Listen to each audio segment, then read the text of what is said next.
السلام علیکم ورحمۃ اللہ وبرکاتہ۔ خطاب فرما رہے ہیں مفکر اسلام مولانا محمد جرجیس انصاری صاحب انڈیا والے، بمقام عثمانیہ مسجد اورنگی ٹاؤن نمبر 10، مورخہ 12 جنوری سن 2008۔ موضوع ہے مرنے کے بعد کیا ہوگا۔ یاد رکھیے اسلامی کیسٹوں کا مرکز سلفی کیسٹ سینٹر، منظور کالونی، گجر چوک، کراچی۔ اعوذ باللہ السمیع العلیم من الشیطان الرجیم، بسم اللہ الرحمن الرحیم۔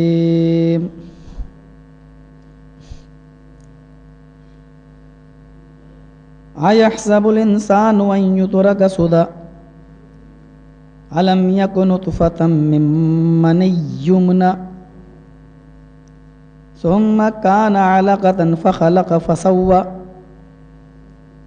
فجعل منه الزوجين الذكر والأنثى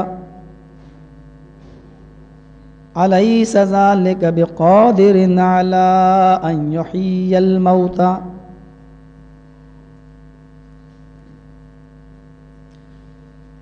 رب اشرح لي صدري ويسر لي أمري واحلل عقدة من لساني يفقهوا قولي رب زدني علما اللهم رب زدني علما۔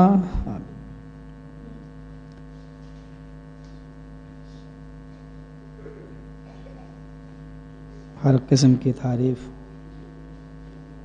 ساری خوبیاں، ساری بڑائیاں، تسبیح و تحلیل و تکبیر، یہ سب اللہ رب العالمین کے لیے لائق و سزاوار ہے، اور درود و سلام کے بے شمار پھول نچھاور ہوں بالعموم تمام پیغمبروں پر، اور بالخصوص جناب محمد رسول اللہ صلی اللہ علیہ وسلم پر، اللہم صلی وسلم وبارک علیہ۔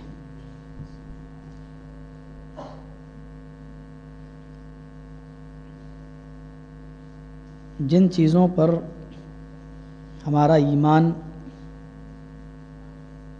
لانا ضروری ہے، ان چیزوں میں بعث بعد الموت، موت کے بعد دوبارہ زندہ ہونا، یہ بھی ہمارے ایمان کا ایک حصہ ہے۔ جس طریقے سے قرآن کریم کی کسی آیت کے انکار کے بعد کوئی شخص مومن نہیں رہ سکتا، اسی طریقے سے بعث بعد الموت کا انکار کرنے والا بھی مومن نہیں ہے۔ اس حقیقت کو سبھی قبول کرتے ہیں کہ مرنا ہے، مرنے کے بعد دوبارہ زندہ ہونا ہے۔ اس سلسلے میں ہمیں مختلف مذاہب مختلف باتیں بتاتے ہیں۔ اسلام کا نقطہ نظر یہ ہے کہ مرنے کے بعد تم کو دوبارہ زندہ کیا جائے گا، اور پھر ایک عدالت قائم ہوگی، اور عادل ذات صرف اللہ رب العالمین کی ہوگی، اور وہ انسانوں کو ان کے عملوں کی پوری جزا یا سزا وہ دے گا، کیونکہ دنیا میں کوئی عدالت انسان کو پوری کی پوری اس کے کرتوتوں کی سزا نہیں دیتی ہے، اور اس کے عملوں پر اس کو پورا بدلہ بھی نہیں دے سکتی ہے۔ ایک انسان کا قتل کرتا ہے، زیادہ سے زیادہ آپ اس کو بھی قتل کر دیں گے، یہ ایک قتل کی سزا ہو گئی. لیکن اگر کوئی شخص 10 آدمیوں کو قتل کرتا ہے اور وہ 10 آدمیوں کا قاتل ہے, تب بھی ہماری عدالت اس کو سزائے موت سناتی ہے, جبکہ وہ 1 آدمی کے قتل کی سزا ہے اور اس نے 10 قتل کیے ہیں, ابھی 9 قتلوں کا کیس اس کے اوپر باقی ہے. لیکن اب سزا دے کس کو؟ اس لیے ایک ایسی عدالت ماننا پڑے گی جو انسانوں کے گناہوں کی اور کرتوتوں کی پوری سزا دے, اور وہ ہے عدالت اللہ رب العالمین کی عدالت. الیوم لا تملک نفس لنفس شیئا والامر یومئذ للہ مالک یوم الدین. وہ قیامت کے دن کا مالک ہے اور وہ بدلہ دے گا, جزا اور سزا وہاں ملے گی. ہم جس ملک میں رہتے ہیں وہاں ہندو دھرم کی آبادی زیادہ ہے, اور جب ہم ان کی مذہبی ٹیکسٹ بکس کی اسٹڈی کرتے ہیں, جب ہم ان کی مذہبی کتابوں کو دیکھتے ہیں, تو ہمیں یہ عقیدہ ادھر بھی ملتا ہے.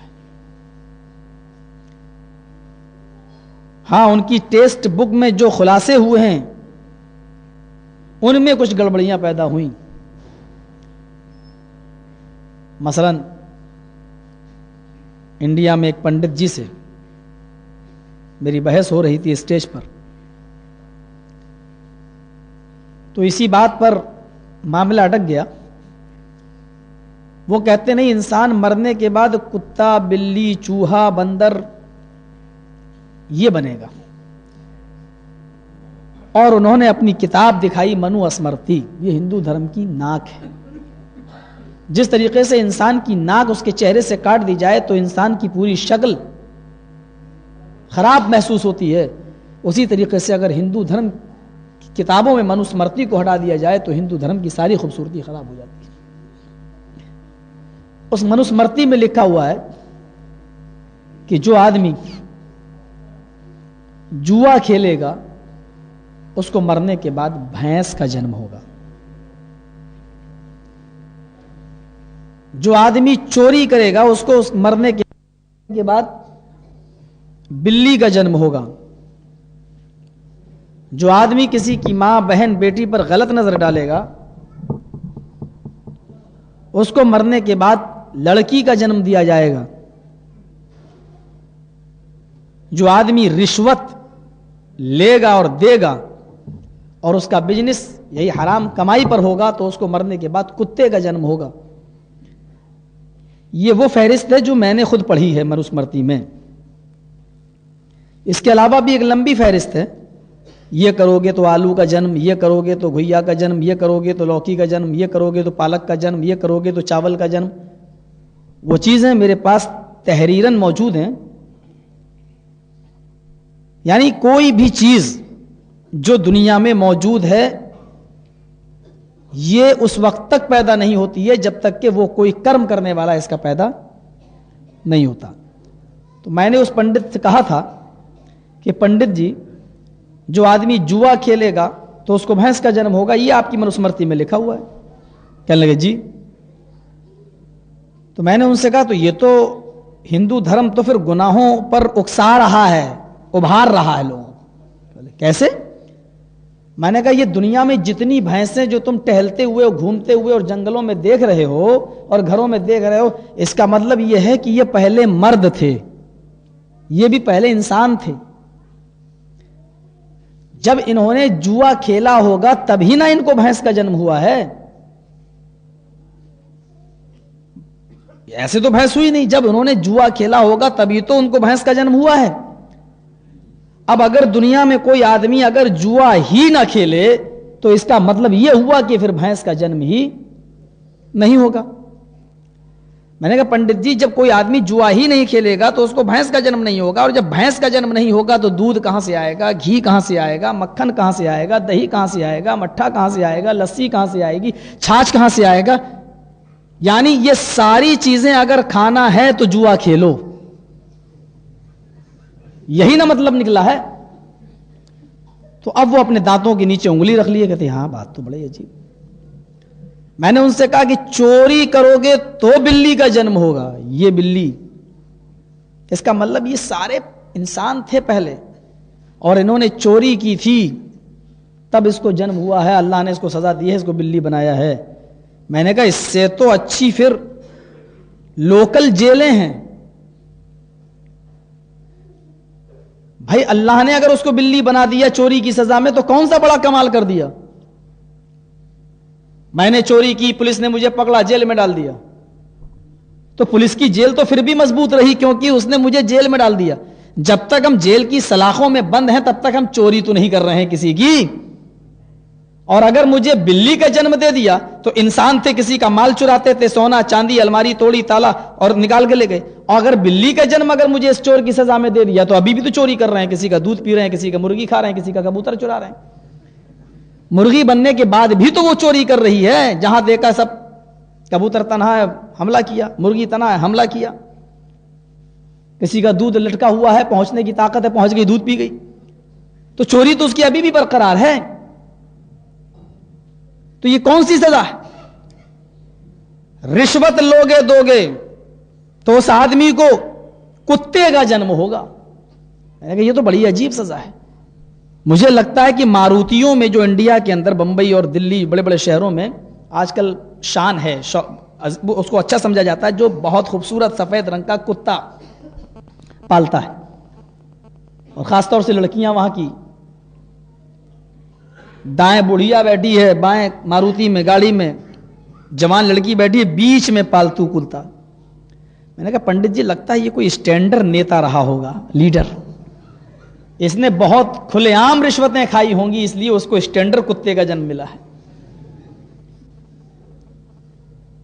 پھر میں نے کہا پنڈت جی جب کوئی جرم کرو, بھینس بنو, بکرا بنو, گائے بنو, یہ ساری چیزیں جب بنتے ہیں, انسان جب جرم کرتا ہے تب یہ اس کو سزا دی جاتی ہے. تو آج کے بعد اپنے ایشور سے, اپنے اللہ سے پرارتھنا کرو, دعا مانگو, ہے اللہ مرنے کے بعد مجھے کتا بنا دینا, چوہا بنا دینا, بلی بنا دینا, بھینس اور گائے مت بنا دینا, مرغا مت بنا دینا. اگر بھینس بن گئے تو انڈیا والے نہیں چھوڑیں گے, گائے کا اگر جنم ہو گیا تو پاکستانی اور بنگلہ دیشی نہیں چھوڑیں گے, اور مرغی کا اور مرغے کا جنم تو لینا ہی نہیں کسی قیمت پر, ورنہ ہم جیسے مولوی نہیں چھوڑیں گے تمہیں. کہنے لگا یار بڑی عجیب چیز ہے, ہم لوگ تو کتابوں میں لکھا لیکن ہم لوگ اس کو اتنی گہرائیوں سے نہیں سوچتے ہیں. میں نے کہا سوچو گے کہاں, عقلوں پہ پتھر پڑ گئے, عقلوں پہ پتھر. لڑکی کسی کی ماں بہن بیٹی پر غلط نظر ڈالو گے تو تم مرنے کے بعد تمہیں لڑکی کا جنم دیا جائے گا. یعنی جتنی بھی عورتیں دنیا میں, یہ سب پہلے مرد تھے, انہوں نے کسی کی ماں بہن بیٹی کو دیکھا ہوگا تب ان کو لڑکی کا جنم ملا. اب اگر دنیا میں کوئی بھی آدمی کسی کی ماں بہن بیٹی پر غلط نظر ہی نہ ڈالے تو لڑکیاں پیدا ہی نہیں ہوں. ان سے پوچھو بچے کون پیدا کرے گا؟ پنڈت لوگ. کوئی جواب ہے؟ کتنا بوکھس عقیدہ ہے یہ کہ مرنے کے بعد انسان کتا بنے گا, بلی بنے گا, اور 84,000 یونیوں میں بدلتا رہے گا, اور یہی اس کی سزا ہے, یہی جہنم ہے ہمارے ہندو بھائیوں کے عقیدے کے مطابق. جبکہ یہ انتہائی غلط ہے. ڈے آف ججمنٹ الگ ہے, فیصلے کا دن الگ ہے, قیامت کے دن کا وہ مالک ہے, اور وہاں انسان کو دوبارہ زندہ ہونا کیا جائے گا بالکل ویسے ہی جیسے زمین کے اندر تم دانا ڈالتے ہو, فوراً اس سے کوئی سبزی اور پھل پیدا نہیں ہو جاتا, بلکہ تم اس دانے کے گلنے اور سڑنے کا انتظار کرتے ہو. دانا زمین میں جاتا ہے, پھر وہ گلتا ہے اور سڑتا ہے, اس کے بعد میں اس کی کلی پھوٹتی ہے, اور اس کا ایک لمبا پیریڈ تک تمہیں انتظار کرنا پڑتا ہے. اس کے بعد میں پھر وہ پھلدار درخت بن جاتا ہے. ایک دانہ تم نے زمین میں ڈالا, آج اس دانے سے نہ جانے کتنے دانے پیدا ہو رہے ہیں. ایک پھل کا بیج تم نے زمین میں ڈالا تھا, ایک لمبے پیریڈ کے انتظار کے بعد اس کے اندر اب بہت سے پھل لگنے لگے. ایسے ہی ایک آدمی زمین کو کھود رہا تھا. پنڈت نے پوچھا یہ کیا کر رہے ہو؟ کہا اس کے اندر آدمی کو دفن کروں گا. کیا ہوگا؟